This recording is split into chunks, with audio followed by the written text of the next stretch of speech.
का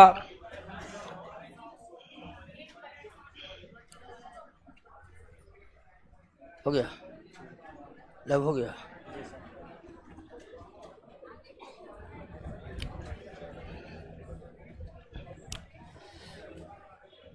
देखिए सबका टांग घोड़ा जैसे भाग रहा है, ऐसे ऐसे कर। ये कौन तरीका है जी? बैठिए ठीक से, ऐसे में फिजिकल गड़बड़ आ जाएगा। अरे हल्ला मत करिए।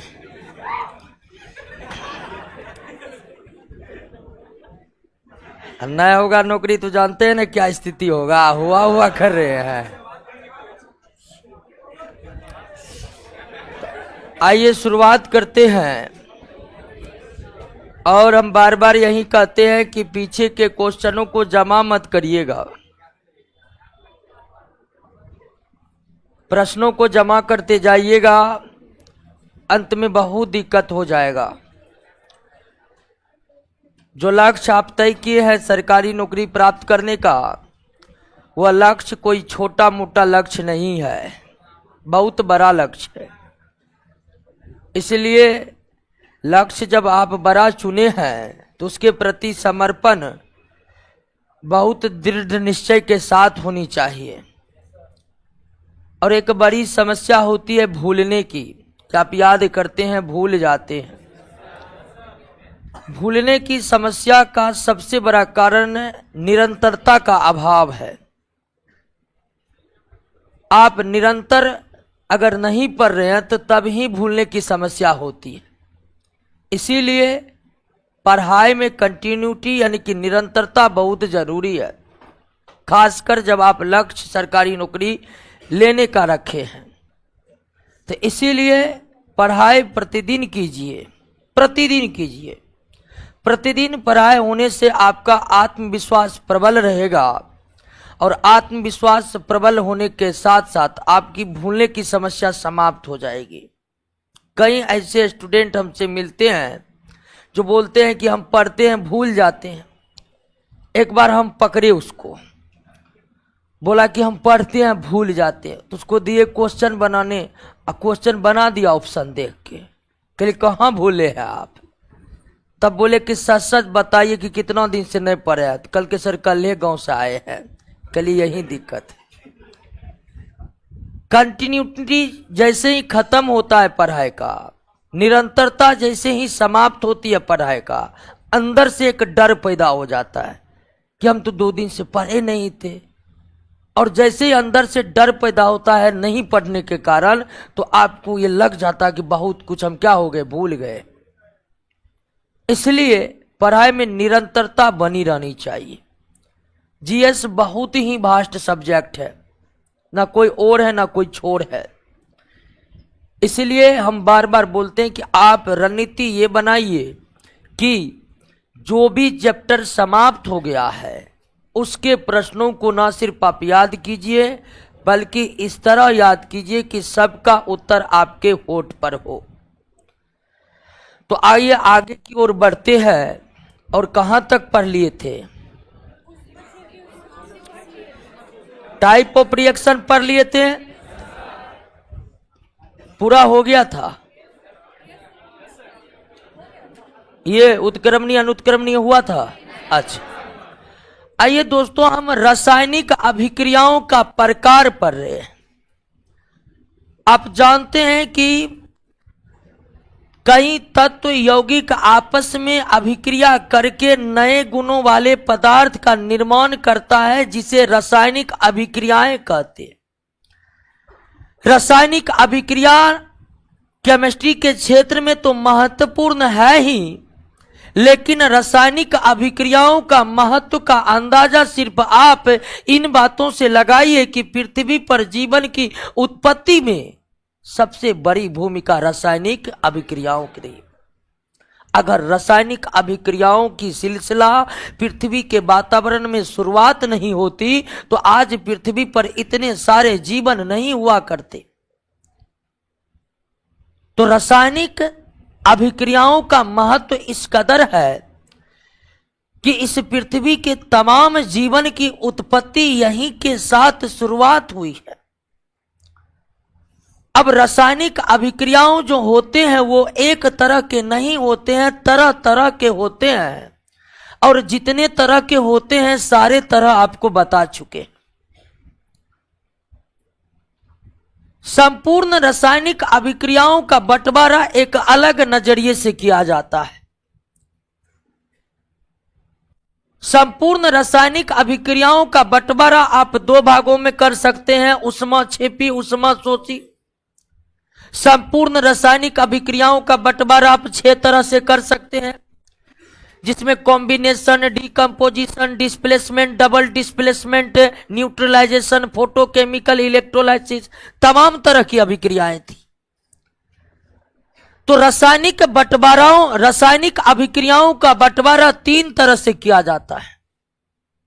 एक सामान्य तरीका है जो आप 10वीं के क्लास में पढ़े थे कि रासायनिक अभिक्रिया में कॉम्बिनेशन रिएक्शन है, डिकम्पोजिशन रिएक्शन है, फोटोकेमिकल रिएक्शन है, इलेक्ट्रोलाइसिस रिएक्शन है, डिस्प्लेसमेंट रिएक्शन है, डबल डिस्प्लेसमेंट रिएक्शन है, न्यूट्रलाइजेशन रिएक्शन है, प्रिसिपिटेशन रिएक्शन है।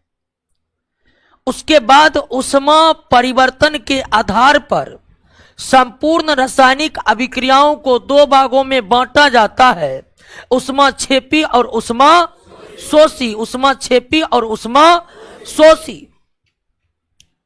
अब ध्यान दीजिएगा, रासायनिक साम्यावस्था के आधार पर, रासायनिक साम्यावस्था के आधार पर केमिकल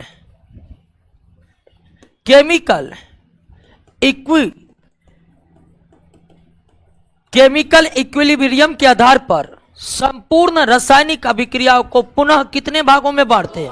2 भागों में। अब आपके मन में ख्याल आता होगा कि रासायनिक साम्यावस्था क्या है, तो तुरंत हम इसको समझ लेंगे। लेकिन फिलहाल आप समझिए कि रासायनिक साम्यावस्था के आधार पर, केमिकल इक्विलिब्रियम के आधार पर संपूर्ण रासायनिक अभिक्रियाओं को कितने भागों में बांटा जा सकता है? 2 भागों में बांटा जा सकता है।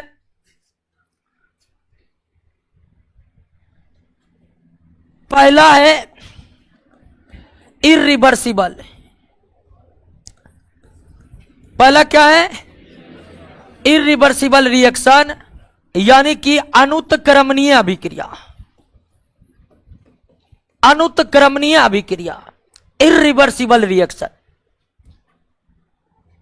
अनुत्क्रमणीय अभिक्रिया, इरिवर्सिबल रिएक्शन क्या है, इसको आप समझने का कोशिश कीजिए। उदाहरण के लिए कि आपने अगर सोडियम क्लोराइड की अभिक्रिया सिल्वर नाइट्रेट से करवाएंगे तो क्या बनेगा?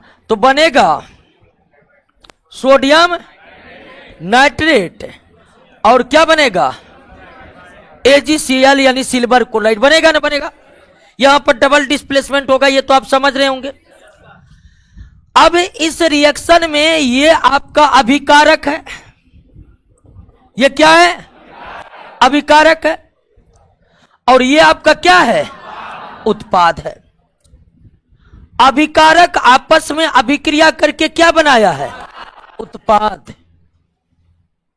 लेकिन ये उत्पाद आपस में अभिक्रिया करके अभिकारक नहीं बना सकते।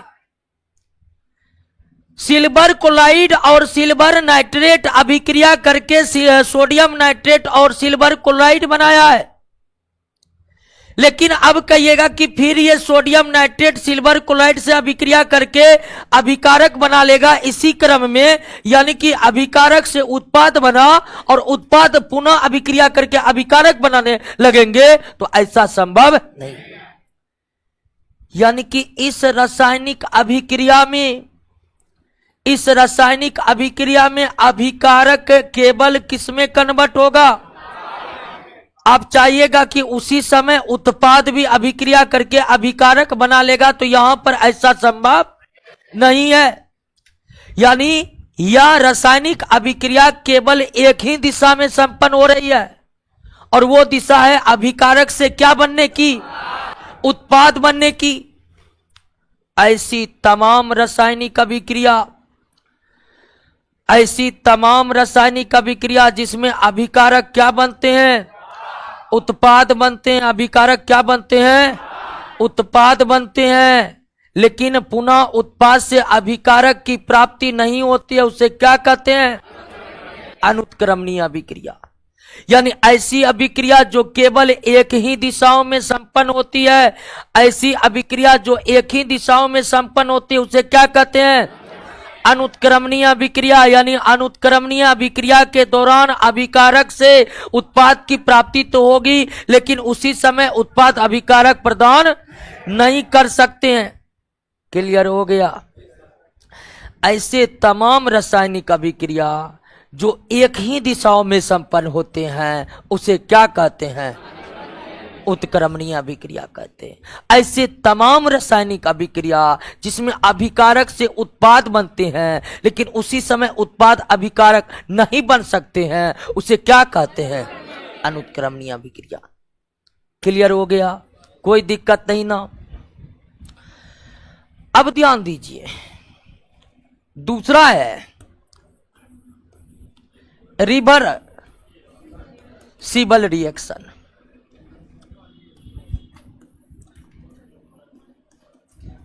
उत्क्रमणीय अभिक्रिया। आपके सामने हम एक अभिक्रिया लिख रहे हैं, नाइट्रोजन की अभिक्रिया अगर हाइड्रोजन से कराइएगा तो क्या बनेगा, अमोनिया बनेगा। नाइट्रोजन की अभिक्रिया अगर अमोनिया हाइड्रोजन से करवाइएगा तो क्या बनेगा, अमोनिया बनेगा। लेकिन इस अभिक्रिया में दोस्तों क्या होता है कि नाइट्रोजन हाइड्रोजन से अभिक्रिया करके अमोनिया बनाते हैं, लेकिन उसी समय जिस समय यह अभिक्रिया हो रही होती है, उसी समय ये अमोनिया टूट करके पुनः क्या बना लेते हैं, नाइट्रोजन और हाइड्रोजन बना लेते हैं। नाइट्रोजन और हाइड्रोजन अभिक्रिया करके अमोनिया बना लिया, और अभिक्रिया हो ही रही है, उसी अभिक्रिया के दौरान अमोनिया टूट करके क्या बना लेता है, नाइट्रोजन और हाइड्रोजन बना लेता है। यानी इस अभिक्रिया में क्या हो रहा है कि आपका अभिकारक उत्पाद बन रहा है, और उसी समय उत्पाद पुनः क्या बन रहा है, अभिकारक बन रहा है। यानी यह अभिक्रिया दोनों दिशाओं में संपन्न हो रही, यह अभिक्रिया दोनों दिशाओं में संपन्न हो रही है, दोनों दिशाओं में संपन्न हो रही है। दोनों दिशाओं में संपन्न होने वाले अभिक्रिया को हम क्या कहते हैं, उत्क्रमणीय अभिक्रिया कहते हैं। क्या कहते हैं, उत्क्रमणीय अभिक्रिया कहते हैं, रिवर्सिबल रिएक्शन कहते हैं। ऐसी अभिक्रिया जो दोनों दिशाओं में संपन्न होती है, ऐसी अभिक्रिया जो दोनों दिशाओं में संपन्न होती है, उसे क्या कहते हैं, उत्क्रमणीय अभिक्रिया कहते हैं, रिवर्सिबल रिएक्शन कहते हैं। रिवर्सिबल रिएक्शन में अभिकारक उत्पाद बनाते हैं, और उसी अभिक्रिया के दौरान उत्पाद टूटकर अभिकारक, रिएक्शन के दौरान ही, ये नहीं कि पहले टोटल अमोनिया बनेगा और फिर अमोनिया नाइट्रोजन हाइड्रोजन बनेगा, नहीं। अभिक्रिया स्टार्ट हुआ नाइट्रोजन हाइड्रोजन के बीच, कुछ ही समय में अभिक्रिया के दौरान ही अमोनिया टूटकर पुनः क्या बनने लगते हैं, नाइट्रोजन और हाइड्रोजन। अब ध्यान दीजिए कि जैसे कैल्शियम कार्बोनेट है, इसको आप गर्म करिएगा तो क्या बनेगा, लेकिन कुछ ही समय में रिएक्शन चल ही रहा है, पुनः कैल्शियम ऑक्साइड और कार्बन डाइऑक्साइड अभिक्रिया करके क्या बना लेगा। थोड़ा दोस्तों नोट्स में एक मिस्टेक ये हुआ है कि यह रिएक्शन इरिवर्सिबल में चला गया है, तो इरिवर्सिबल में जो कैल्शियम कार्बोनेट का एग्जाम्पल है उसको काट देना है। काट दिए, कर बड़ी गलती है।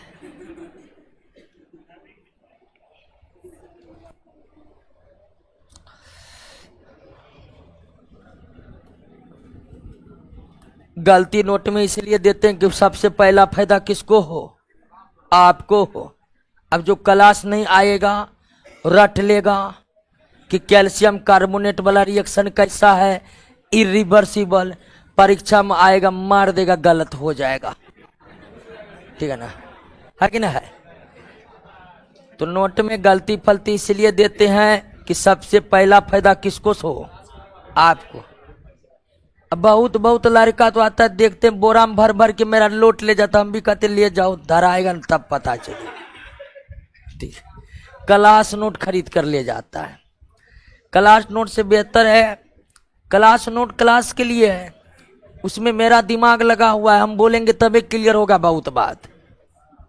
पढ़ना है तो एक से एक मार्केट में किताब अवेलेबल है, उसको पढ़िए। लुसेंटो को तो कम से कम पढ़िए।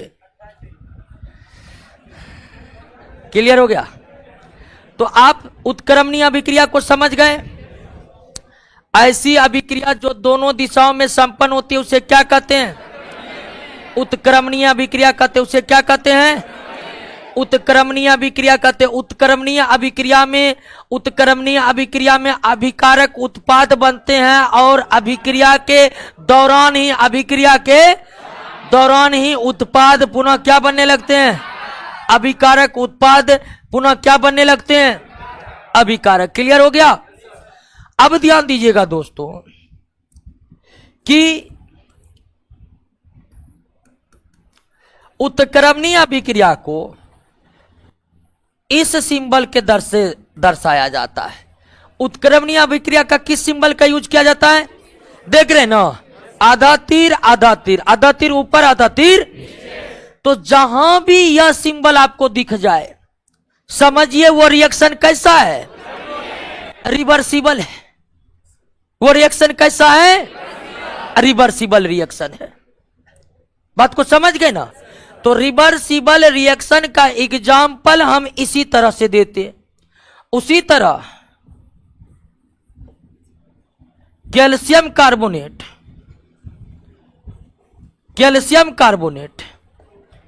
गर्म होकर कैल्शियम ऑक्साइड और कार्बन डाइऑक्साइड प्रदान करते हैं। कैल्शियम ऑक्साइड और कार्बन डाइऑक्साइड प्रदान करते हैं, कैल्शियम ऑक्साइड कार्बन डाइऑक्साइड प्रदान करते हैं। और फिर अभिक्रिया के दौरान ही calcium oxide carbon dioxide division करके क्या बना लेते हैं। तो रिवर्सिबल रिएक्शन को, उत्क्रमणीय अभिक्रिया को किस चिन्ह के माध्यम से दर्शाया जाता है, इस बात को आप समझे कि नहीं समझे। अब ध्यान दीजिए कि रिवर्सिबल रिएक्शन को दो भागों में बांटा गया है। अभिकारक से उत्पाद बनने वाले रिएक्शन को फॉरवर्ड रिएक्शन कहते हैं। क्या कहते हैं, फॉरवर्ड रिएक्शन कहते हैं। अभिकारक से उत्पाद बनने की प्रक्रिया को कौन रिएक्शन कहते हैं, फॉरवर्ड रिएक्शन कहते हैं। क्या कहते हैं, फॉरवर्ड रिएक्शन कहते हैं। और उत्पाद से अभिक्रिया बनने की क्या कहते हैं, रिवर्स रिएक्शन कहते हैं। क्या कहते हैं, रिवर्स रिएक्शन कहते हैं। तो उत्क्रमणीय अभिक्रिया को कितने भागों में बांटा जा सकता है, दो भागों में, फॉरवर्ड रिएक्शन और रिवर्स रिएक्शन। फॉरवर्ड रिएक्शन और रिवर्स रिएक्शन। अभिकारक से उत्पाद बनने की प्रक्रिया को क्या कहते हैं, फॉरवर्ड कहते हैं। और उत्पाद से अभिकारक बनने की प्रक्रिया को रिवर्स कहते हैं। क्लियर हो गया, बात समझ गए, कोई दिक्कत नहीं ना। उत्क्रमणीय अनुत्क्रमणीय अभिक्रिया समझ चुके हैं आप। उत्क्रमणीय अभिक्रिया अनुत्क्रमणीय अभिक्रिया समझ चुके हैं। यानी उत्क्रमणीय अनुत्क्रमणीय अभिक्रिया में केवल क्या होता है, फॉरवर्ड होता है। आपसे पूछ देगा कि ऐसी रासायनिक अभिक्रिया जिसमें केवल फॉरवर्ड रिएक्शन ही होता है वह क्या है, अनुत्क्रमणीय अभिक्रिया है। ऐसा रिएक्शन जिसमें फॉरवर्ड के साथ साथ रिवर्स भी होता है उसे क्या कहते हैं, उसे क्या कहते हैं, उत्क्रमणीय। फॉरवर्ड रिएक्शन का मतलब अभिकारक से उत्पाद बनना है, रिवर्स रिएक्शन का मतलब उत्पाद से अभिकारक बनना है। एनी प्रॉब्लम, नो प्रॉब्लम, है ना जी। अब ध्यान दीजिएगा दोस्तों, ये बात तो आप समझ गए हैं कि रिवर्सिबल रिएक्शन दोनों दिशाओं में संपन्न होती है कि नहीं। अभिकारक उत्पाद बनते हैं, उत्पाद अभिकारक बनते हैं। और उसी ताप पर यानी जिस टेम्परेचर पर अभिकारक उत्पाद बन रहे होते हैं, उसी टेम्परेचर पर उसी समय उत्पाद भी क्या बन रहे होते हैं, अभिकारक। तो उत्क्रमणीय अभिक्रिया के में समस्या ये उत्पन्न होती है कि ये अभिक्रिया समाप्त होगा, एक बार स्टार्ट हो गया तो समाप्त होगा, होगा नहीं होगा। अभिकारक उत्पाद, उत्पाद अभिकारक, फिर अभिकारक उत्पाद, फिर उत्पाद अभिकारक, दोनों तरफ हो रहा है, समाप्तेन होगा। तो उत्क्रमणीय अभिक्रिया में बड़ी समस्या ये है, उत्क्रमणीय अभिक्रिया में बड़ी समस्या ये है कि स्टार्ट हुआ तो अब समाप्त होने का नामे नहीं लेगा, कुछ नहीं करना है, दोनों है, अभिकारक उत्पाद बना, उत्पाद अभिकारक बना, अब दोनों तरफ हो रहा है, समाप्त होबे नहीं करेगा। तो ऐसे रिएक्शन को हम समाप्त कैसे करेंगे, समाप्त कैसे करेंगे? तो जो भी रिएक्शन रिवर्सिबल रिएक्शन होता है उसको समाप्त करने का तरीका है कि उत्पाद बना और तुरंत उसको वहां से क्या करिए, हटा दीजिए, तुरंत हटा दीजिए। तो रिवर्सिबल रिएक्शन उत्क्रमणीय अभिक्रिया को समाप्त करने का तरीका है कि बने हुए उत्पाद को तुरंत अभिक्रिया क्षेत्र से बाहर निकालना पड़ता है, अभिक्रिया क्षेत्र से बाहर निकालना पड़ता है। यानी कि इसी रिएक्शन में अमोनिया बना, तुरंत अमोनिया को निकाल लीजिए, अब ना अमोनिया रहेगा और ना वो टूटेगा। समझे कि नहीं समझे? तो उत्क्रमणीय अभिक्रिया को समाप्त करने के लिए बनने वाले उत्पाद को तुरंत ही अभिक्रिया के क्षेत्र से क्या करना पड़ता है, बाहर करना पड़ता है।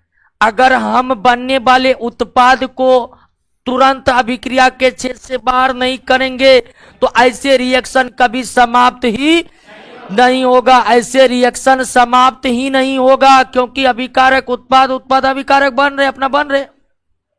क्लियर हो गया?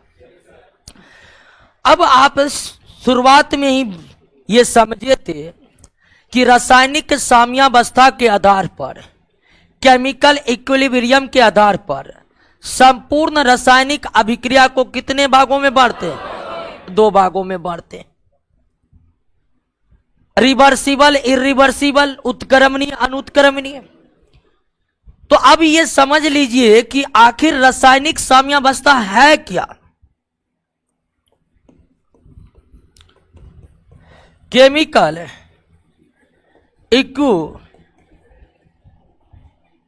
केमिकल इक्विलिब्रियम है क्या, रासायनिक साम्यावस्था किसे कहेंगे? तो रिवर्सिबल रिएक्शन में फॉरवर्ड रिएक्शन, आगे की तरफ अभिकारक उत्पाद, रिवर्स रिएक्शन में उत्पाद अभिकारक।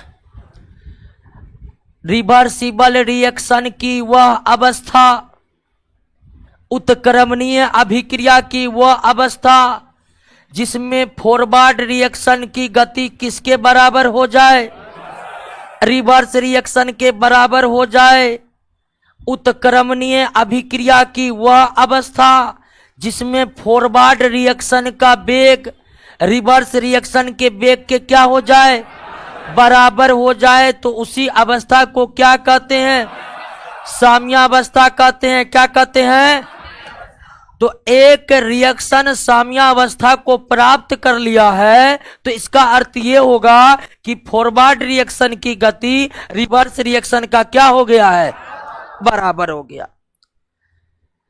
अग्रिम अभिक्रिया का वेग जब उल्टी अभिक्रिया के वेग के बराबर हो जाता है तो इसी अवस्था को क्या कहते हैं, यानी साम्यावस्था के दौरान जिस तेजी के साथ अभिकारक उत्पाद बनते हैं उसी तेजी के साथ उत्पाद अभिकारक बनते हैं। साम्यावस्था के दौरान जिस तेजी के साथ अभिकारक उत्पाद बनते हैं उसी तेजी के साथ उत्पाद। क्लियर हो गया? बातों को समझ गए? कोई दिक्कत नहीं ना? एक बार पढ़िए तब हम अगला टॉपिक पर आते हैं।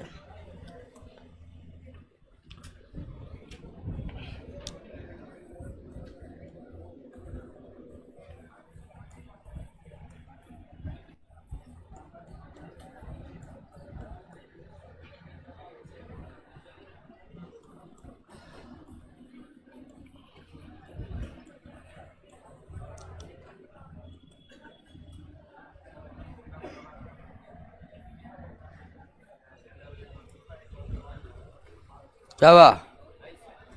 पिछला याद कर रहे हैं कि नहीं कर रहे हैं?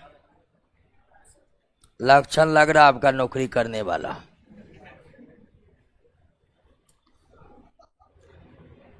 बहुत को जानते हैं ना, देखने से लगता है कोई टेंशन ही नहीं है। टेंशलाइज दिमाग रहना जरूरी है, तब ना दिमाग कैच करेगा। जब दिमाग देखता है कोई टेंशन नहीं है तो समझना भी वो छोड़ देता है। समझ गए? आइए अब क्या समझना है? रेट ऑफ रिएक्शन, अभिक्रिया का वेग।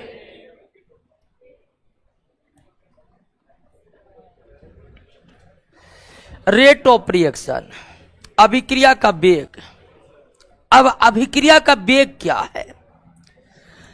अभिक्रिया के वेग को समझने से पहले आप ये समझिए कि एक रासायनिक अभिक्रिया स्टार्ट हो गया है। एक रासायनिक अभिक्रिया स्टार्ट हो गया है। मान लीजिए कि कार्बन ऑक्सीजन से अभिक्रिया करके कार्बन डाइऑक्साइड बना। ये दोनों क्या है?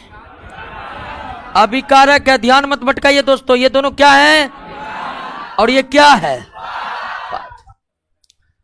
और आपको हम बोल दिए हैं अभिक्रिया स्टार्ट हो गया।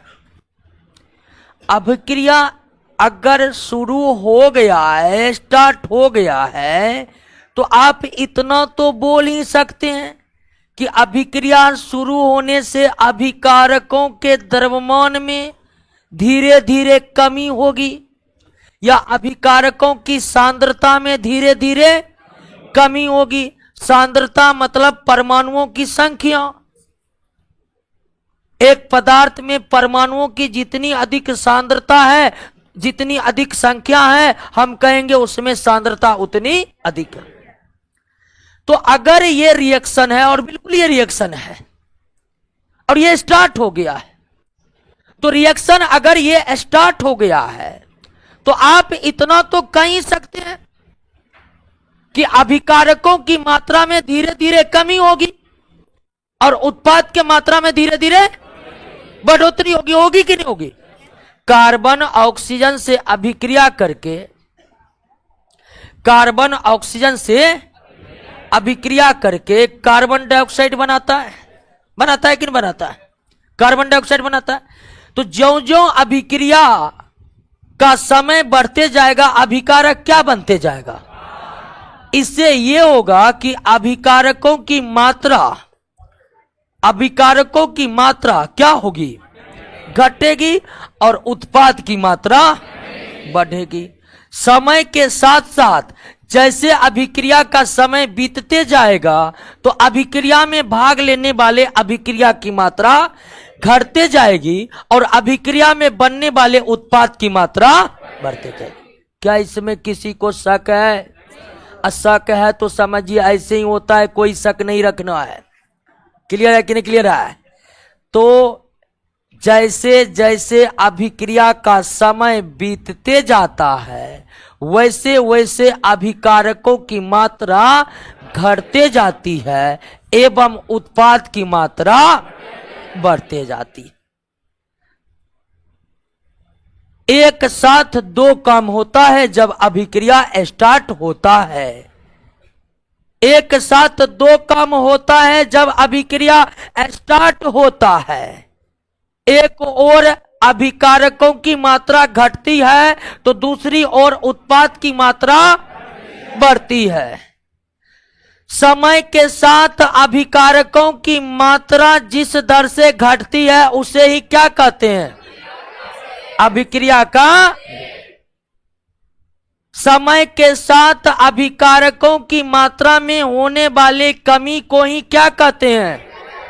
अभिक्रिया का वेग कहते हैं। या समय के साथ उत्पाद की मात्रा में जो बढ़ोतरी होती है उसे क्या कहते हैं? तो इसी तरह अभिक्रिया के वेग को दो तरीके से परिभाषित किया जा सकता है, एक अभिकारक के संदर्भ में और दूसरा उत्पाद के संदर्भ में।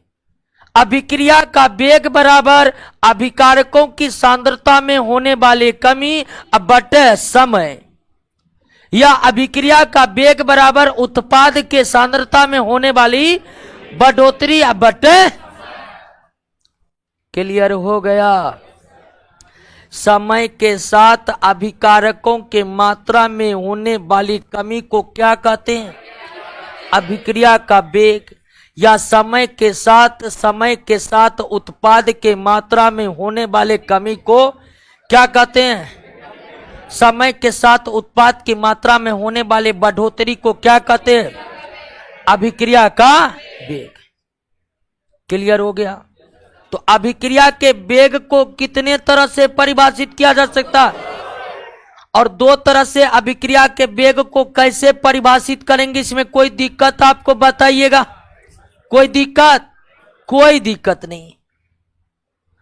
अब ध्यान दीजिए, आपको कहेगा कोई कि अभिक्रिया का वेग बहुत ज्यादा है, अभिक्रिया का वेग बहुत ज्यादा है, तो इसका मतलब ये होगा कि अभिकारक तेजी से घट रहा है या उत्पाद तेजी से बढ़ रहा है।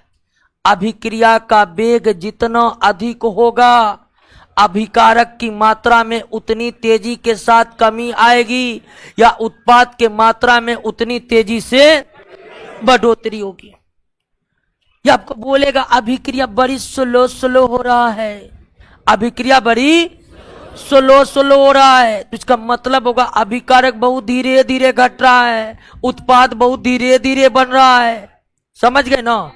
तो अभिक्रिया के वेग से हमें यही पता चलता है कि समय बीतने के साथ अभिकारकों की मात्रा में कितनी तेजी के साथ कमी आती है, या समय बीतने के साथ उत्पाद के मात्रा में कितनी तेजी के साथ वृद्धि होती है। अभिक्रिया का वेग अगर कम है तो अभिकारक की मात्रा धीरे धीरे घटेगी और उत्पाद धीरे धीरे बनेगा। अगर अभिक्रिया का वेग बहुत तेज है तो अभिकारक की मात्रा में तेजी से कमी आएगी और उत्पाद बड़ी तेजी के साथ बनेगा। तो हमको लगता है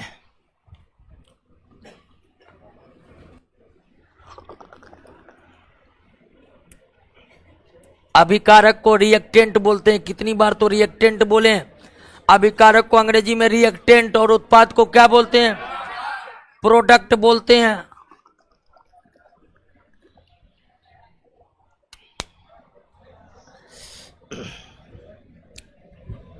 क्लियर? ध्यान दीजिए, अभिक्रिया के वेग को समझ गए, कोई दिक्कत नहीं। अब ध्यान दीजिए कि बाहरी कारकों के द्वारा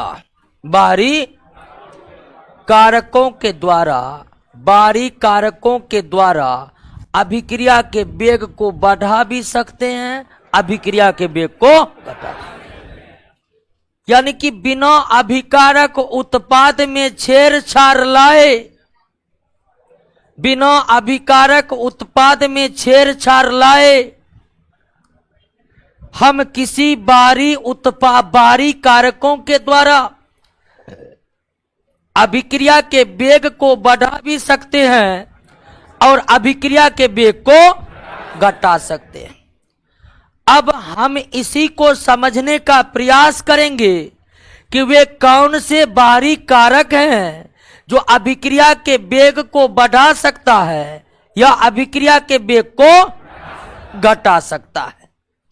तो आइए अभिक्रिया के वेग को बढ़ाने एवं अभिक्रिया के वेग को घटाने वाले बाहरी कारकों को हम समझने का प्रयास करते हैं, और वे कारक जो अभिक्रिया के वेग को बढ़ाने और घटाने की क्षमता रखता है उसे हम अभिक्रिया को प्रभावित करने वाले कारक कहते हैं, उसे हम अभिक्रिया को प्रभावित करने वाले कारक कहते हैं।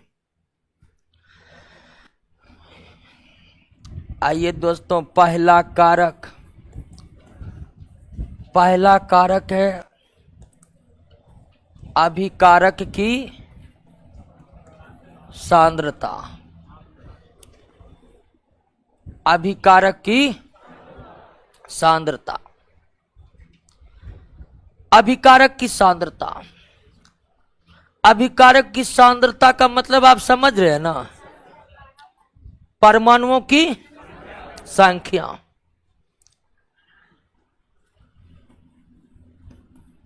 1 kg यूरेनियम है,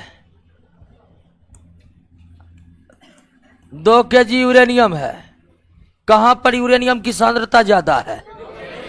2 kg में यूरेनियम की सांद्रता, क्योंकि निश्चित है 2 kg यूरेनियम में यूरेनियम के परमाणु की संख्या बहुत ज्यादा होगी 1 kg की तुलना में। तो अगर आप अभिकारकों की सांद्रता को नहीं समझ रहे हैं तो अब आप कहिएगा कि पूरा समझ रहे हैं, क्योंकि आप समझ चुके हैं। अभिकारकों की सांद्रता का मतलब क्या? परमाणुओं की।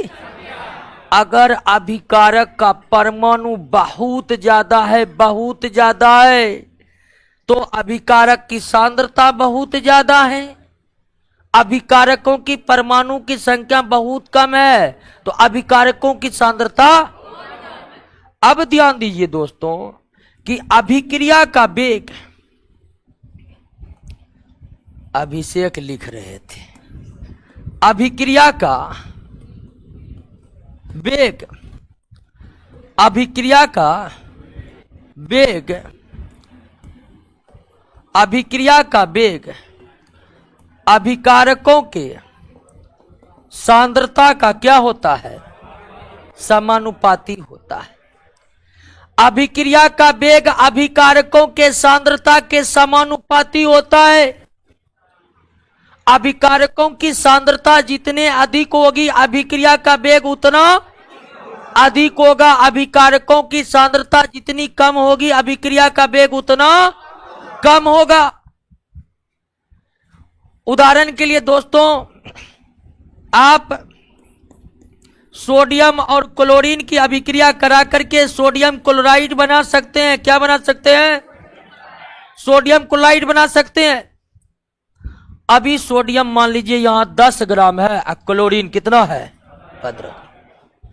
आप सोडियम की मात्रा को 10 ग्राम से बढ़ा करके 40 ग्राम कर दीजिए, क्लोरीन की मात्रा 15 ग्राम से बढ़ाकर, जैसे ही सोडियम की मात्रा 40 ग्राम होगा, क्लोरीन की मात्रा 30 ग्राम होगा, अभिक्रिया पहले की तुलना में और तेजी के साथ होने लगेगा। यानी जब 10 ग्राम सोडियम 15 ग्राम क्लोरीन था तो अभिक्रिया हो रही थी, लेकिन जैसे सोडियम की मात्रा बढ़ाकर 40 ग्राम की दीजिएगा, क्लोरीन की मात्रा बढ़ाकर 30 ग्राम कर दीजिएगा, अभिक्रिया का वेग क्या होगा?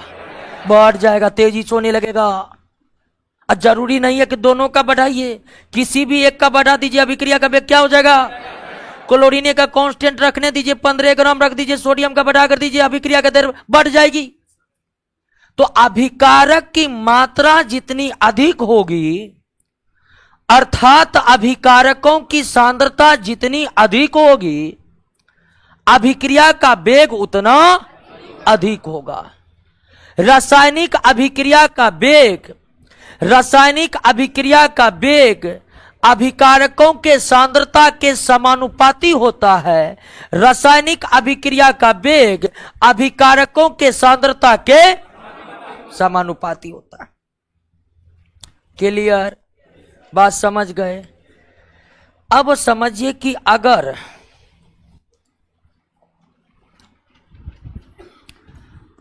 आपका अभिकारक क्या है?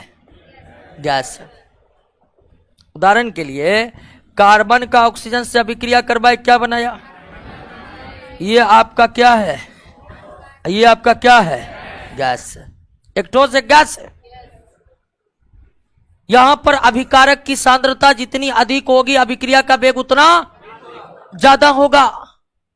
लेकिन अगर अभिकारक टोटल का टोटल क्या है? गैस। अगर अभिकारक टोटल का टोटल क्या है? गैस है। जैसे नाइट्रोजन हाइड्रोजन से अभिक्रिया करके क्या बना लिया? अमोनिया। यहां पर आपका सारे के सारे अभिकारक क्या है? तो जब अभिकारक गैस हो तब यहां अभिकारकों की सांद्रता प्रभावी नहीं होता है। तब यहां पर प्रभावी क्या होता है? दाब प्रभावी होता है। यह सही बात है कि अभिक्रिया का वेग अभिकारकों के सांद्रता के क्या होते हैं? समानुपाती होते हैं। लेकिन अगर अभिकारक सारा का सारा क्या हो, तो गैसीय अभिकारक में अभिकारकों के सांद्रता प्रभावी नहीं होते। यहां प्रभावी कौन होते हैं? दाब। तो अगर अभिकारक गैस हो तो गैसीय अभिकारक पर दाब जितना अधिक डालिएगा अभिक्रिया उतना तेज होगा, दाब जितना कम डालिएगा अभिक्रिया उतना मंद होगा। तो अभिकारक अगर हमारे गैसीय अवस्था में होते हैं, अभिकारक अगर गैसीय अवस्था में होते हैं, तब अभिकारकों को प्रभावित करने की क्षमता सांद्रता में नहीं होती है। गैसीय अभिकारक के स्थिति में गैसीय अभिकारक के स्थिति में अभिक्रिया के वेग को प्रभावित करने की क्षमता किसके पास होती है? दाब के पास होती है। इन नाइट्रोजन हाइड्रोजन को जितना दबाइएगा उतना तेजी के साथ क्या बनेगा? दाब जितना डालिएगा उतना तेजी के साथ रिएक्शन होगा, उतना तेजी के साथ अमोनिया बनेगा। क्लियर है? बात समझ गए? कोई दिक्कत नहीं ना? तो अभिक्रिया के वेग को कौन प्रभावित किया? तो अभिकारकों की सांद्रता। अभिकारकों की सांद्रता अभिक्रिया के वेग को किस प्रकार प्रभावित किया वो आप देख ही लिए। लेकिन अभिकारकों की सांद्रता उस समय अभिक्रिया के वेग को कुछ नहीं कर पाया जब आपका सारा अभिकारक क्या है? गैस है। गैसीय अभिकारक के स्थिति में अभिक्रिया के वेग को प्रभावित करने की क्षमता कौन रखता है? गैसीय अभिकारक पर दाब जितना डालेंगे अधिक से अधिक अभिक्रिया होगा उतनी तेजी से, और दाब जितना कम होगा अभिक्रिया उतनी धीमी गति से होगी कि नहीं होगी?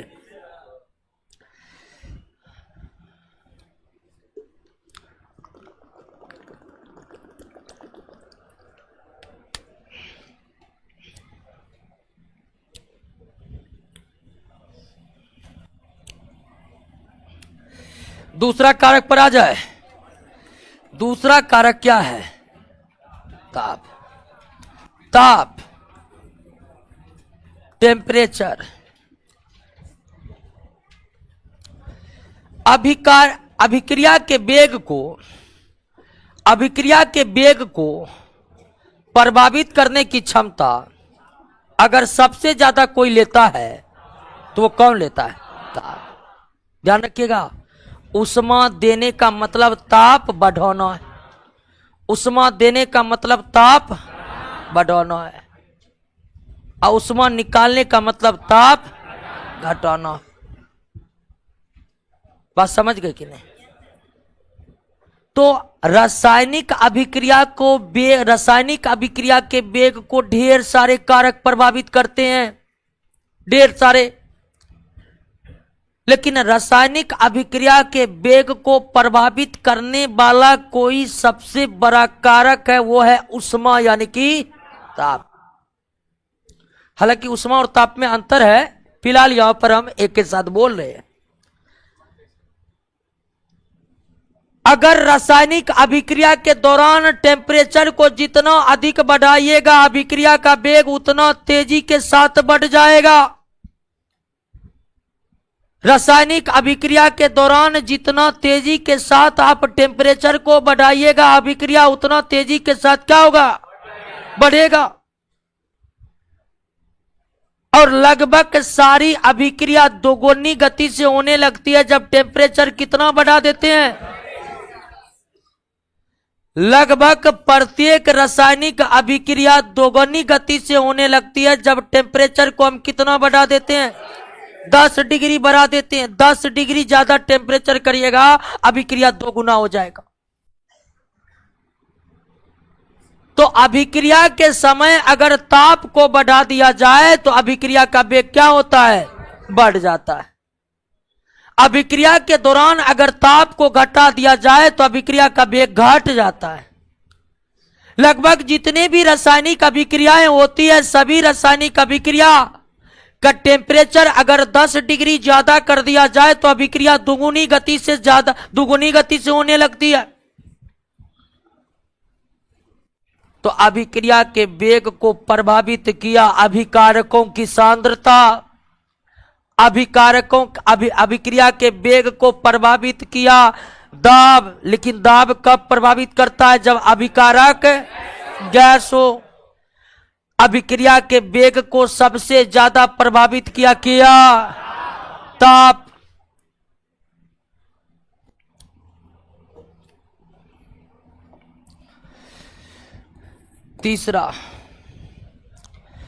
तीसरा कारक को समझने से पहले हमें जानना पड़ेगा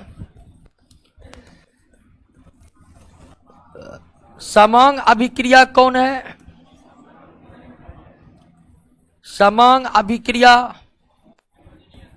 होमोजीनियस रिएक्शन, और एक है विषमांग अभिक्रिया।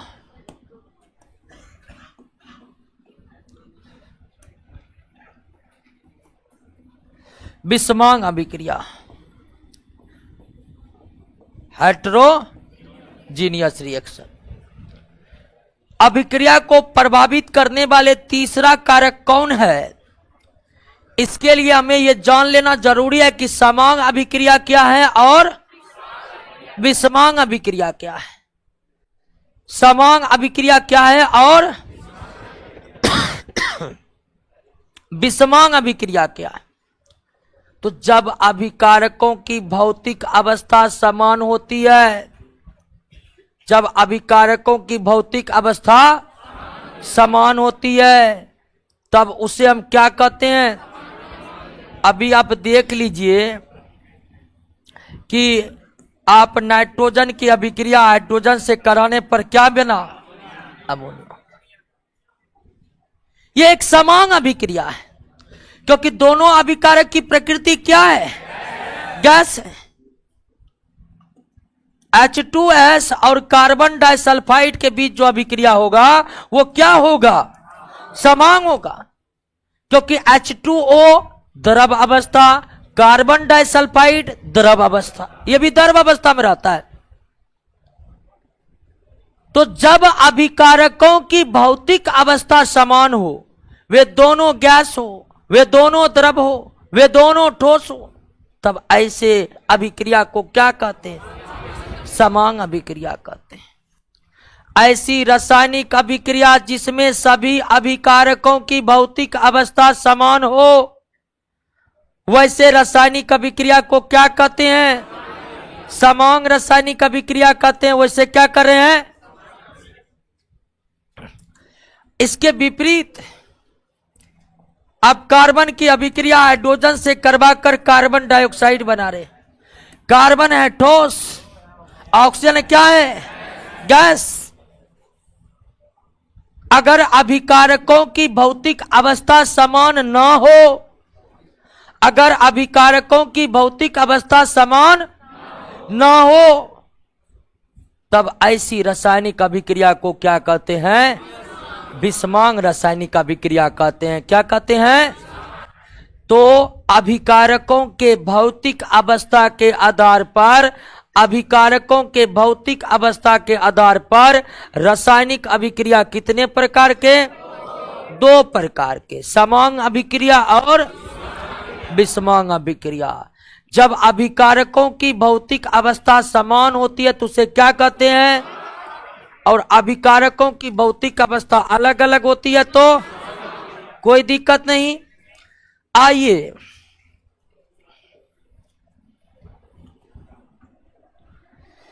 तीसरा कारक लागू होगा केवल किस अभिक्रिया पर? विषमांग अभिक्रिया पर। तीसरा कारक लागू होगा किस अभिक्रिया पर?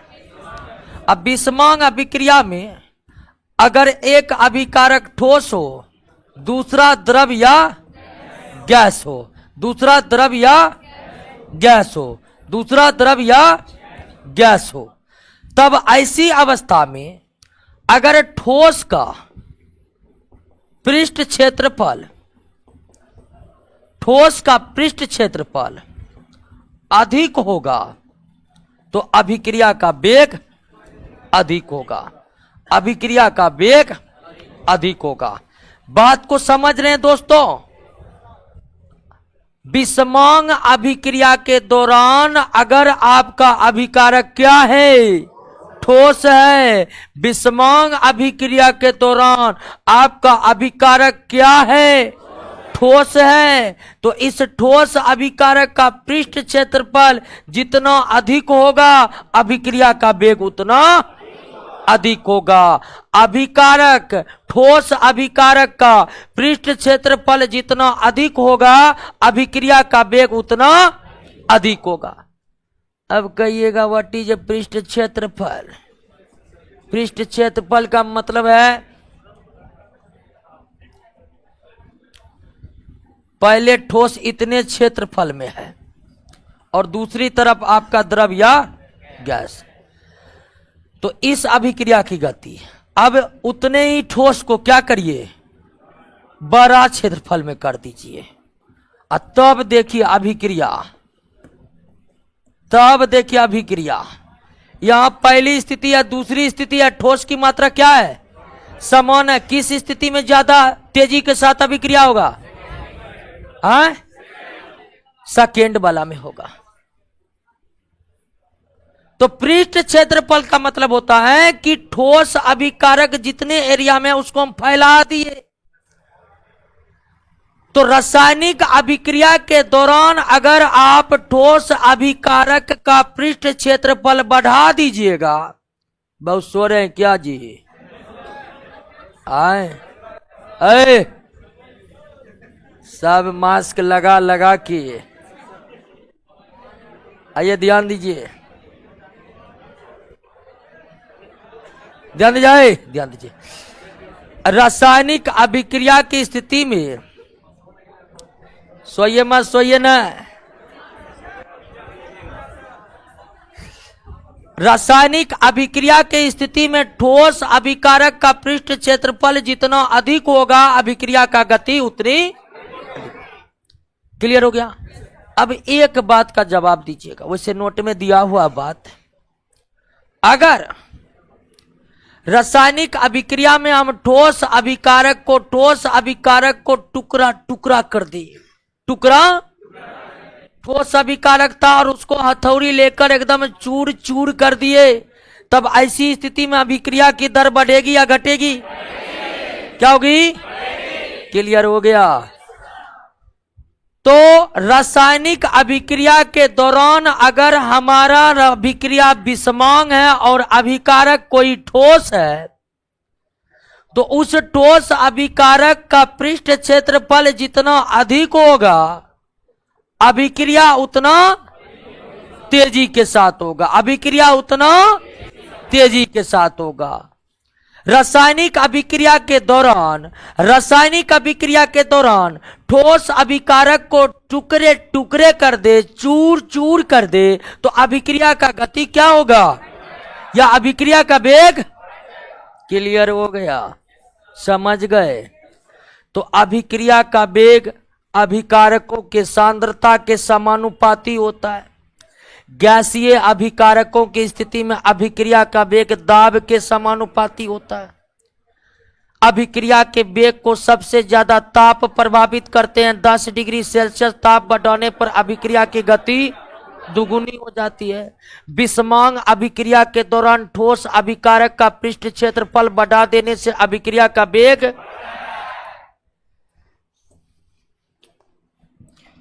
दोस्तों अभिक्रिया का वेग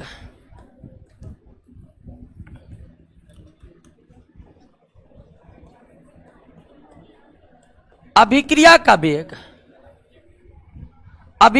वेग अभिकारकों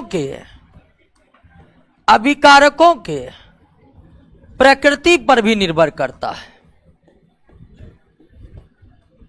प्रकृति पर भी निर्भर करता है।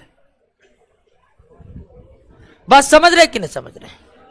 अभिक्रिया का वेग अभिकारकों के प्रकृति पर भी निर्भर करता है। अभिक्रिया का वेग अभिकारकों के प्रकृति पर भी निर्भर करता है। अब अभिकारक का प्रकृति क्या है? आप सोडियम की अभिक्रिया क्लोरीन से करवाइए, सोडियम क्लोराइड बनेगा। आप लोहा की अभिक्रिया भी क्लोरीन से करवाइए, फेरिक क्लोराइड बनेगा, फेरस क्लोराइड बनेगा। समान ताप पर यह अभिक्रिया तेजी के साथ होगा और उसी ताप पर यह अभिक्रिया क्या होगा? धीमा। समान ताप पर यह सोडियम वाला अभिक्रिया बड़ी तेजी के साथ होगा क्लोरीन के साथ, लेकिन वहीं लोहा की अभिक्रिया क्लोरीन के साथ अपेक्षाकृत धीमी गति से होगा। आप जानते हैं क्यों? क्योंकि सोडियम अभिक्रिया, सोडियम की रिएक्टिविटी लोहा से ज्यादा है, लोहा की रिएक्टिविटी सोडियम से कम है। तो यहां देखिए कि अभिकारक की प्रकृति अलग अलग है, अभिक्रिया का वेग भी क्या हो गया? अलग अलग हो गया। तो अभिक्रिया के वेग पर अभिकारकों के प्रकृति का भी प्रभाव पड़ता है। अगर अभिकारक बहुत ज्यादा रिएक्टिव है, निश्चित तौर पर वो तेजी से अभिक्रिया करेगा और अभिक्रिया का वेग ज्यादा होगा।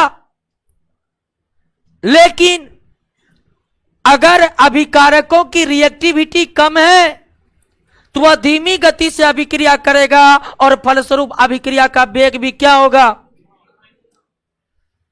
बात समझ गए? तो अभिक्रिया के वेग पर अभिकारकों के सांद्रता का भी अभिकारकों की प्रकृति का भी प्रभाव पड़ता है। अधिक अभिक्रियाशील धातु एवं अधातु अधिक तेजी से अभिक्रिया करती है, कम अभिक्रियाशील धातु या अधातु धीमी गति से अभिक्रिया करती है। और अभिक्रिया को प्रभावित करने वाला पांचवा कारक है कैटेलिस्ट। अभिक्रिया को प्रभावित करने वाला पांचवा कारक है कैटेलिस्ट, यानी क्या? उत्प्रेरक। अभिक्रिया को प्रभावित करने वाला अगला कारक है क्या? उत्प्रेरक, कैटेलिस्ट। उत्प्रेरक, कैटेलिस्ट। तो आइए दोस्तों अब कैटेलिस्ट को समझने का प्रयास करेंगे। कैटेलिस्ट क्या है? लेकिन देख लिए कि नहीं अभिक्रिया का वेग क्या है? समझ गए? अभिक्रिया के वेग को प्रभावित करने वाले कारक समझे। अब आइए किसको समझते हैं? कैटेलिस्ट को समझते हैं। कैटेलिस्ट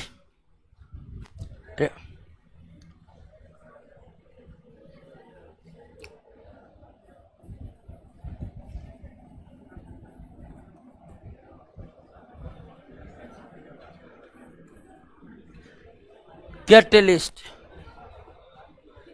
बातचीत नहीं, बात बार बार करें, बातचीत नहीं करिए, बातचीत मत करिए। हमेशा दिमाग को टेंशलाइज रखिए कि वे समझने के लिए आतुर रहे, ठीक है ना? रिलैक्स मूड में नहीं जाना है। और बहुत बोलता है कि बिट्टू जा उल्टा पुल्टा बोलता है, ठीक है? उल्टा पुल्टा नहीं बोलते, सही बात बोलते हैं, लोग को उल्टा पुल्टा लगता है, ठीक है? यही है। अब हम बोलते हैं कि नहीं, पढ़िए सिर्फ पढ़िए, ये उम्र पढ़ने के लिए आरक्षित रख दीजिए, केवल पढ़िए। अब वहां पर जो है लड़का अपना दिमाग में पढ़ेगा, पढ़ते पढ़ते पागल हो जाएगा क्या? घूमेगा फिरेगा नहीं? तो घूमेगा फिरेगा, घूमिए फिरिए, फिर हमसे काहे पूछ रहे कि क्या करे हैं? घूमने फिरने के लिए पूरा उम्र बाकी है, थोड़े है कि उम्र इतनी है, पूरा उम्र बाकी है। नौकरी कर लीजिएगा, शादी कर लीजिए, उसके बाद डबल घूमिएगा क्या? हल्ला मत करिए।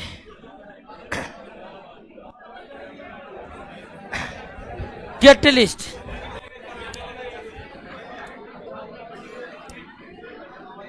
आइए दोस्तों, कैटलिस्ट, कैटलिस्ट क्या है?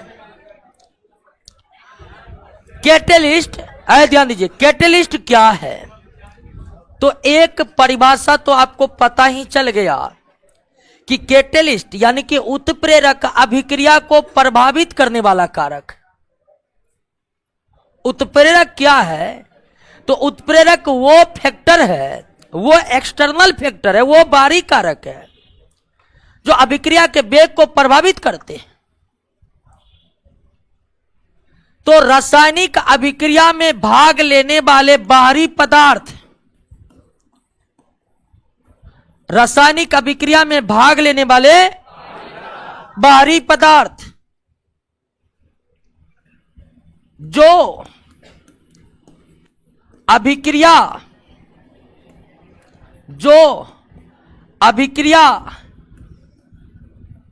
के वेग को परिवर्तित करते हैं। रासायनिक अभिक्रिया में भाग लेने वाले बाहरी पदार्थ जो अभिक्रिया के वेग को प्रभावित करते हैं तथा अंत में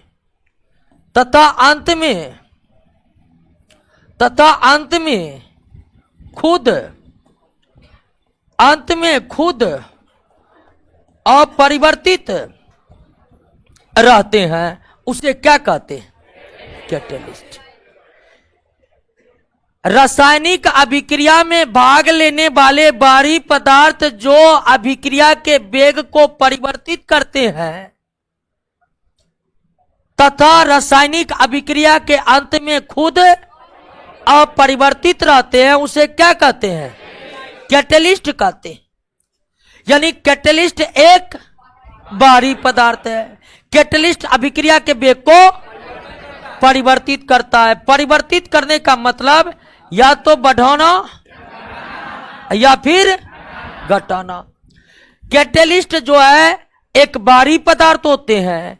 कैटलिस्ट अभिक्रिया के वेग को परिवर्तित करते हैं या बढ़ाते हैं या कैटलिस्ट रासायनिक अभिक्रिया का अंत में खुद अपरिवर्तित रहते हैं। कैटलिस्ट ना तो अभिकारक होते हैं ना ही उत्पाद होते हैं, वे एक रासायनिक अभिक्रिया में भाग लेने वाले बाहरी पदार्थ होते हैं। वे रासायनिक अभिक्रिया के वेग को परिवर्तित करते हैं या तो बढ़ाते हैं या और रासायनिक अभिक्रिया के अंत में खुद अपरिवर्तित रहते हैं। क्लियर हो गया? बात को समझ गए होंगे, कोई दिक्कत नहीं ना? उत्प्रेरक रासायनिक अभिक्रिया में भाग लेने वाले बाहरी पदार्थ होते हैं जो रासायनिक अभिक्रिया के वेग को या तो बढ़ाते हैं या घटाते हैं तथा रासायनिक अभिक्रिया के अंत में खुद क्या रहते हैं? अपरिवर्तित रहते हैं। रासायनिक अभिक्रिया के अंत में खुद क्या रहते हैं? अपरिवर्तित रहते हैं। रासायनिक अभिक्रिया के अंत में खुद क्या रहते हैं? जैसे दोस्तों आपने पोटेशियम क्लोरेट को गर्म कीजिए तो पोटेशियम क्लोराइड और क्या बनता है? ऑक्सीजन। पोटेशियम क्लोरेट को गर्म करने पर पोटेशियम क्लोराइड ऑक्सीजन बनता है। गर्म हो रहा है, पोटेशियम क्लोराइड ऑक्सीजन बन रहा है, लेकिन थोड़ा सा इसमें हम मिला देते हैं क्या? Manganese dioxide. मैग्नीज डाइऑक्साइड मिलाते हैं उसी टेम्परेचर पर बहुत तेजी के साथ क्या बनने लगता है? Potassium chloride oxygen. और जब पूरी तरह से अभिक्रिया समाप्त होते हैं तो जितना मैग्नीज डाइऑक्साइड डाले हैं, 10 ग्राम मैग्नीज डाइऑक्साइड डाले हैं, अभिक्रिया के अंत में भी वो 10 ग्राम मैग्नीज डाइऑक्साइड 10 का 10 पड़ा रहता है, कोई परिवर्तन नहीं आता है। बस यही होता है कि डालते हैं ठोस, गर्मी के कारण हो जाता है लिक्विड। भौतिक अवस्था बदल सकती है उत्प्रेरक का, लेकिन और कोई भी परिवर्तन, यानी कि मैग्नीज डाइऑक्साइड यहां पर किसकी भूमिका अदा कर रहा है? उत्प्रेरक की भूमिका अदा कर रहा है। यह मैग्नीज डाइऑक्साइड ना तो अभिकारक है, ना ही उत्पाद, बाहरी पदार्थ है। यह अभिक्रिया के वेग को बढ़ा दिया, और जब अभिक्रिया समाप्त हो गया तो अंत में जितना डाले थे उतना जस का तस पड़ा हुआ है, उसमें कोई परिवर्तन नहीं आया है। फिर सिर्फ गर्मी के कारण अवस्था इसकी क्या हो सकती है? बदल सकती है, लेकिन जरूरी नहीं है कि अवस्था बदल ही जाएगा। रासायनिक अभिक्रिया के अंत में उत्प्रेरक में कोई परिवर्तन नहीं आते हैं, बस उसकी अवस्था बदल सकती है, लेकिन जरूरी यह नहीं है कि अवस्था बदल ही जाएगा। हो सकता है बदल जाए, हो सकता है बदल जाए, लेकिन नहीं भी बदल सकता है, लेकिन नहीं भी बदल सकता है। क्लियर हो गया? उत्प्रेरक समझ गए? कोई दिक्कत नहीं ना? क्या हुआ? क्या हुआ जी? उत्प्रेरक समझ गए कि नहीं समझ गए? दरफरा का अरे नौकरी बहुत कष्टमय है। क्या हमको अपने जानते हैं, सोमवार से लेकर शनिवार बकबक करते करते गाला बैठ जाता है। बड़ी कष्ट है हमको भी पढ़ाने में, लेकिन हमको पता है कि मेरा रिजल्ट नहीं हुआ, लेकिन आप लोगों का रिजल्ट हो। समझे? हल्ला नहीं करिए। आइए उत्प्रेरक के गुणों को समझ लेते हैं। उत्प्रेरक के गुण, उत्प्रेरक के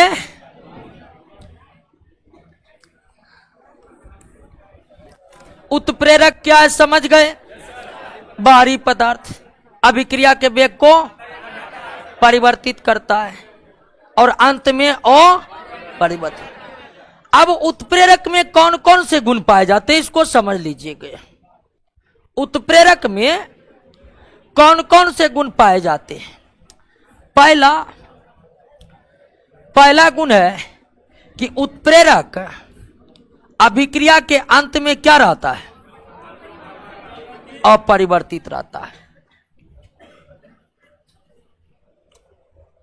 उत्प्रेरक अभिक्रिया के अंत में अपरिवर्तित रहता है।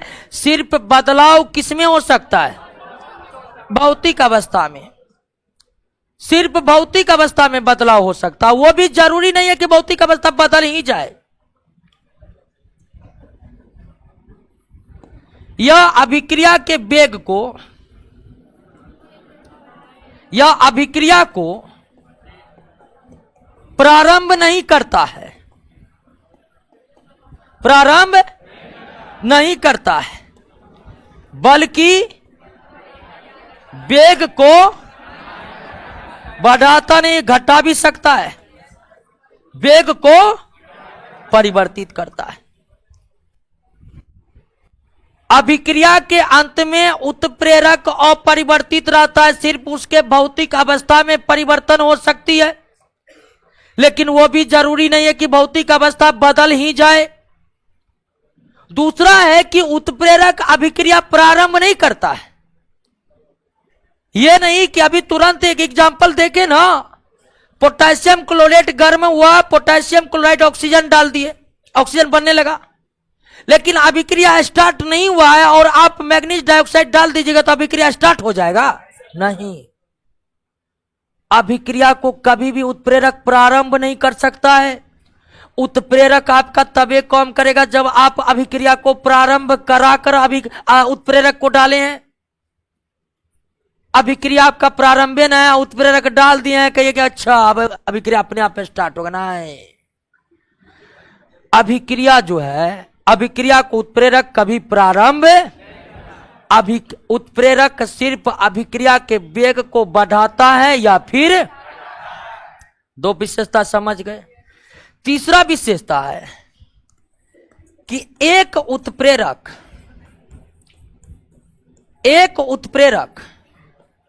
किसी एक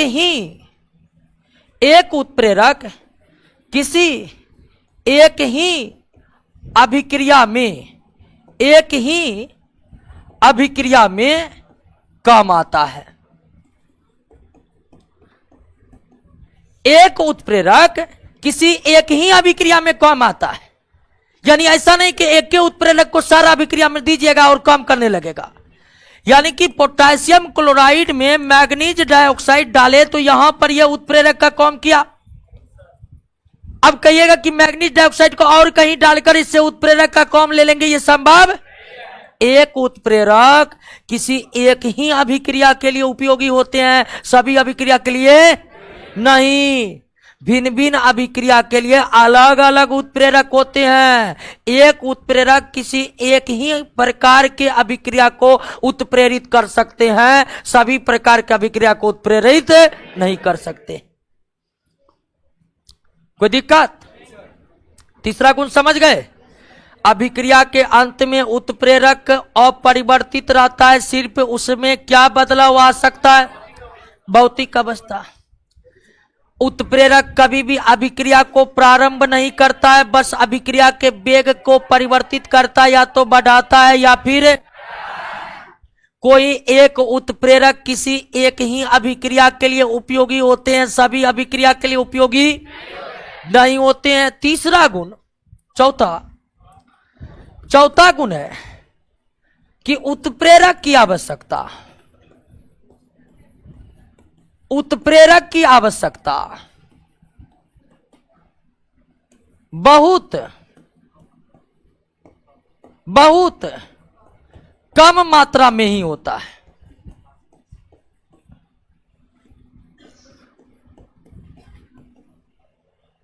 उत्प्रेरक की आवश्यकता बहुत, यानी किसी भी अभिक्रिया में उत्प्रेरक चाहिए, थोड़ा सा, एकदम कहते हैं चुटकी भर, हाँ बस उतना ही उत्प्रेरक पूरे अभिक्रिया को कंप्लीट करवाने के लिए क्या है? पर्याप्त है। समझे कि नहीं समझे? ठीक है ना। यानी कि आप पोटेशियम क्लोरेट को गर्म करके पोटेशियम क्लोराइड और ऑक्सीजन बना रहे हैं, और इसमें कौन उत्प्रेरक डाले थे?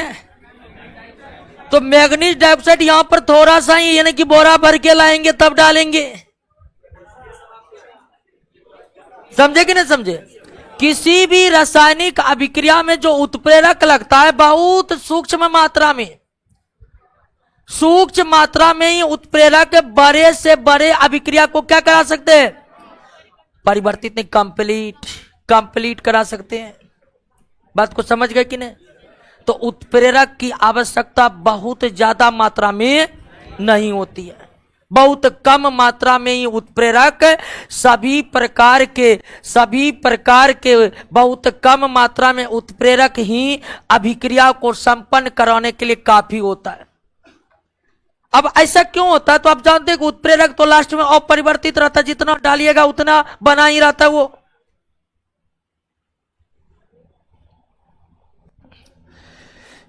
पांचवा गुण, उत्प्रेरक चूर्णित अवस्था में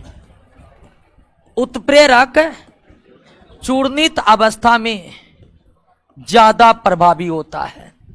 उत्प्रेरक चूर्णित अवस्था में ज्यादा प्रभावी होता है। यानी कि आप मैग्नीज डाइऑक्साइड का ढेला दीजिए, अब मैग्नीज डाइऑक्साइड का चूर्ण बनाकर डालिए, चूर्णित अवस्था में यानी पाउडर वाले अवस्था में चूर कर पाउडर बना दिए हैं, उस अवस्था में उत्प्रेरक ज्यादा प्रभावी होते हैं। अब पूरा ठोस के रूप में, ढेला के रूप में उत्प्रेरक को डालेंगे तो वो थोड़ा कम प्रभावी होता है, प्रभावी तो होता है लेकिन कम प्रभावी होता है। तो अभिक्रिया के अंत में उत्प्रेरक अपरिवर्तित रहते हैं, सिर्फ भौतिक अवस्था में परिवर्तन हो सकता है। उत्प्रेरक कभी भी अभिक्रिया को प्रारंभ नहीं करते हैं, बल्कि अभिक्रिया के वेग को परिवर्तित करते या तो घटाते हैं। फिर किसी भी एक उत्प्रेरक किसी एक ही रासायनिक अभिक्रिया में कारगर होते हैं, सभी रासायनिक अभिक्रिया में नहीं। किसी भी रासायनिक अभिक्रिया में उत्प्रेरक की बहुत कम मात्रा में आवश्यकता होती है, बहुत ज्यादा मात्रा में उत्प्रेरक की कोई जरूरी। उत्प्रेरक ठोस अवस्था से ज्यादा चूर्णित अवस्था में ज्यादा, उत्प्रेरक ठोस अवस्था से ज्यादा चूर्णित अवस्था में क्या होते हैं? अब अगला गुण समझिए कि उत्प्रेरक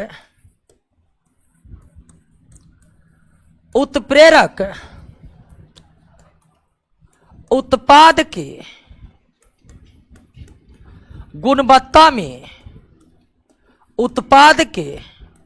गुणवत्ता में कोई परिवर्तन नहीं लाता है, कोई परिवर्तन नहीं लाता है। अब पोटेशियम क्लोरेट को बिना मैग्नीज डाइऑक्साइड डालकर पोटेशियम क्लोराइड ऑक्सीजन बनाए, और दूसरी बार आप पोटेशियम क्लोराइड में उत्प्रेरक डाल करके पोटेशियम क्लोराइड ऑक्सीजन बनाइए।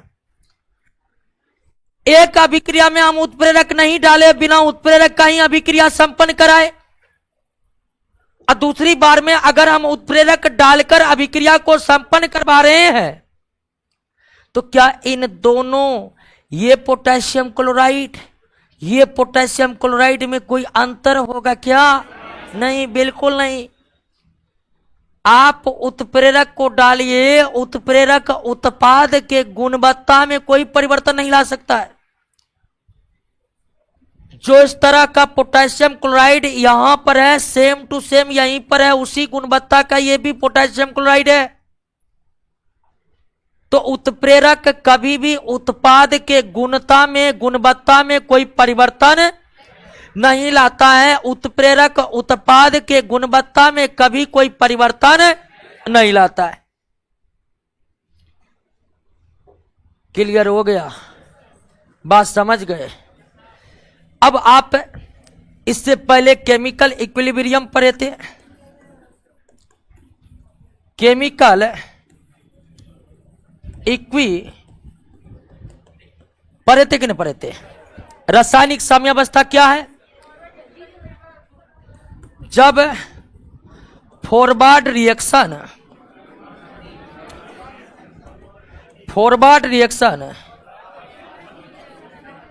रिवर्स रिएक्शन के क्या हो जाए, तब इसी अवस्था को केमिकल इक्विलिब्रियम कहते हैं।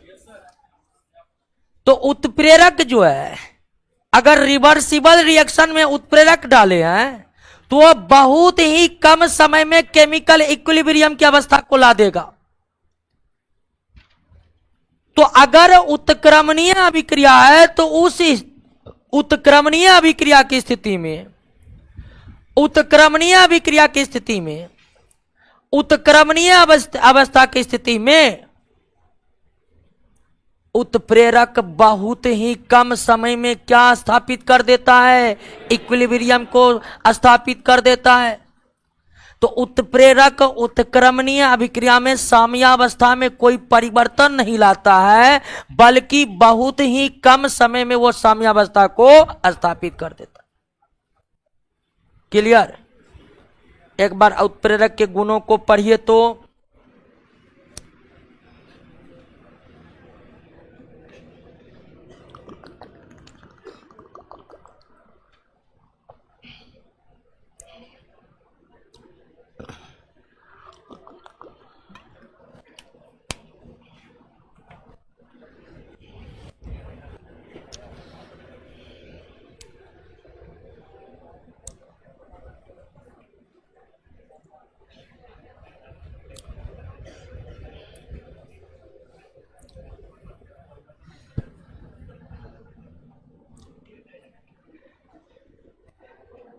क्लियर?